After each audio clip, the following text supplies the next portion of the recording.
I played and finished nearly every game in racing's least popular subgenre, and here's my tier list. We're gonna go in a chronological order, no mobile games, no early access, starting with the original F-Zero. Obviously this game was revolutionary and an S tier back then, and has aged since, but is still comfortably playable with save states. It's basic, but still fun, and very well thought out, C tier. And yeah, I'll rank games based on how good they are to play right now. I can't know how good they were back then. 4 years later, Astro tried to rip it off, F tier. A year later, Sega publishes the first 3D AGR. Feels rushed and lacks content, F tier. High Octane is also rushed, but it has a unique resource management aspect that goes well with its split path track design, E tier. And of course we have the first Wipeout. Combat is basic, game lacks features, but I'd say it has the best gameplay and track combo of the trilogy. High B tier, A with the PC remaster mod, if you set the collisions to original. And here comes Wipeout's sequel, with many needed quality of life improvements, but with extreme rubber banding and bullshit weapons. This one's going to be controversial, as with many other games, since this is the most popular PS1 Wipeout, and the one that people have the most nostalgia boner for, but I'll give it a B tier.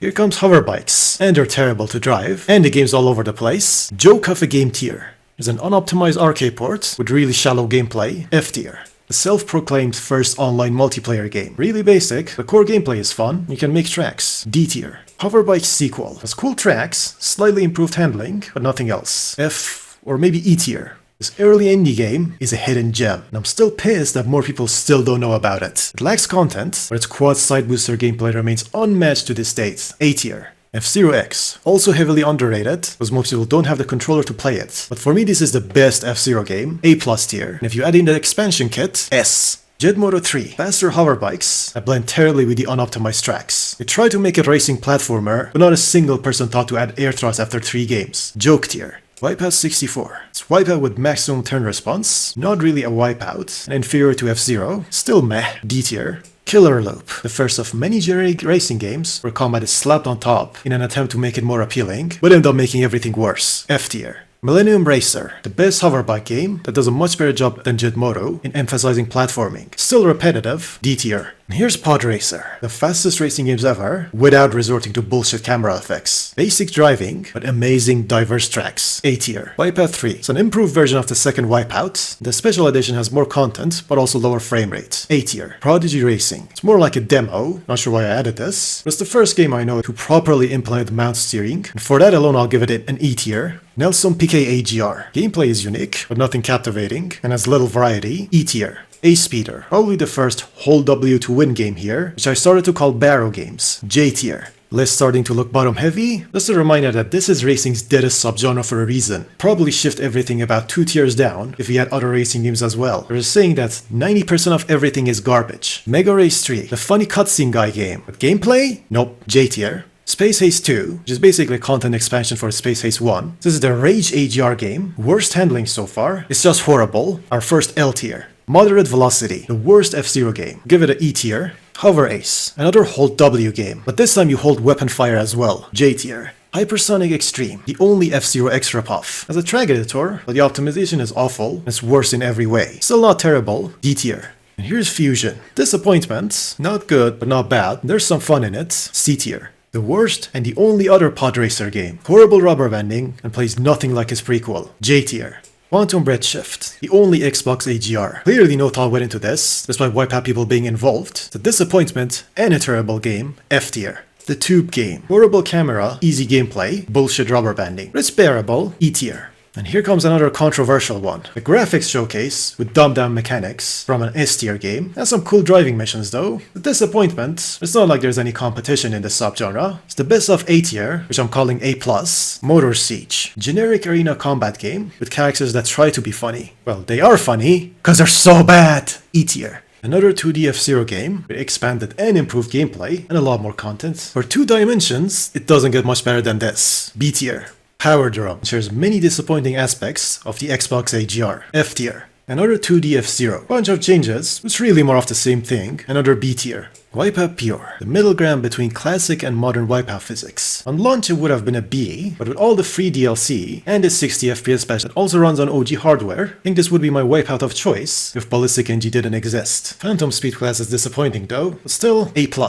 Crazy Frog Racer 1 and 2, another shitty kart racer made to farm off an overrated wannabe edgelord's popularity. It's one of the worst racing games I've played, L tier. AIM Racing. Suspiciously similar to the whole W game, this game at its best can be a bit of fun. Outside of it, it's garbage. E tier. Edgecraft Championship. It feels good, but has little track variety. D tier. Fatal Inertia. Interesting concept, with unique handling, but it's overall buggy, and the tracks are a joke. D tier. Wipeout Pulse. It's pure with half the content and near full grip handling. E tier. Ace Speeder 2 and 3. This is even a racing game when the only control is steering. L tier. Wipeout HD and its Fury expansion. It's just a recycled version of Pure and Pulse. Not even gonna rank this. Same with the Omega Lul collection. Slow Racing League. Training missions are cool. The fastest speed class is fun. Otherwise it's meh. C tier. The Unfinished Wipeout. Really didn't like how they completely changed the track design, but recycled the same handling. Still a bit better than Fusion, but with less content. C tier. The first Flashout. It's Barrow. L tier. Flashout 2. It's even worse. It's an insult to all racing games. Below L tier. I should have made one. The shadiest AGR game that we still don't know much about. It soft-locked on me and it proceeded to nuke itself, so I can't really rank it. Initial impressions were E or F tier, so nothing of value is lost. Vector 36. It's too complex for my brain, and there aren't any tutorials, so I'll skip this one as well. Slow Racing Neo, with worse handling, wider tracks, and rideable walls. And stupid camera effect that creates an obviously fake sense of speed. You're not fooling anyone. F tier. It's Shit Cage, with less shitty physics, but with a questionable decision to keep the combat. Nice tracks though. B tier. Polyrace. Dead online game. Can't progress without the internet, so this is another skip. And here comes the big one. Ballistic NG. Classic Wipeout handling. Almost. Modern Wipeout handling. As many ships and tracks you want. It's the complete Wipeout package. Feature complete and extremely moddable. The best AGR you can pick up today. S tier. I would place it even higher if it came with the NT-Wallride mod by default. Here comes the vibe game. It's all about visuals, music, and sense of speed. But the gameplay? Fucking dreadful. F tier. Fast RMX. It's a content expansion to Neo, so I skipped it. Smugglecraft. Anti-gravity RPG. Poorly balanced, easy handling, repetitive tracks, but it's a game. F tier. $10,000 well spent. Still better than Aero G-Pace's 120k. Over 6 years and it's still early access. Lightfield. 360-degree anti-grav racing. Sounds like a cool concept, but a painfully slow vehicle and basic on-ground handling ruined the whole gameplay. J tier.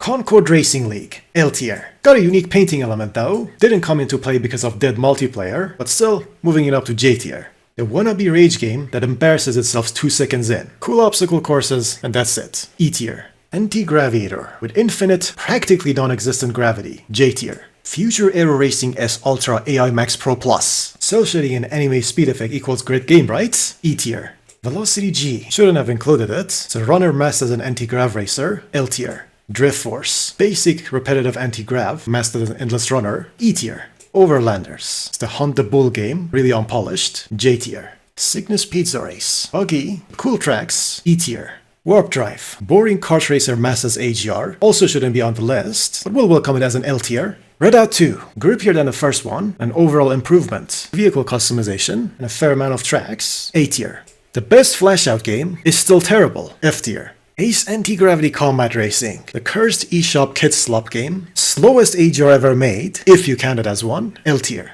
F-099. Don't have a Switch, so never played it. Arc Racer. A hidden gem of an AGR, with unique gameplay, ships that actually feel different, and well-balanced tracks. Shortcuts aside, short on content and lacks polished, but still extremely fun. A tier. Phantom Spark. Generic time attack. E tier. And that's it. There were a few obscure games I missed, but this should cover 95% of AGRs, released until late 24. And the tier list is finalized. Not everyone is going to agree with these, of course, especially those with nostalgia boner and the Wipeout enjoyers. Probably should also mention, I put gameplay on the forefront and don't care much about visuals.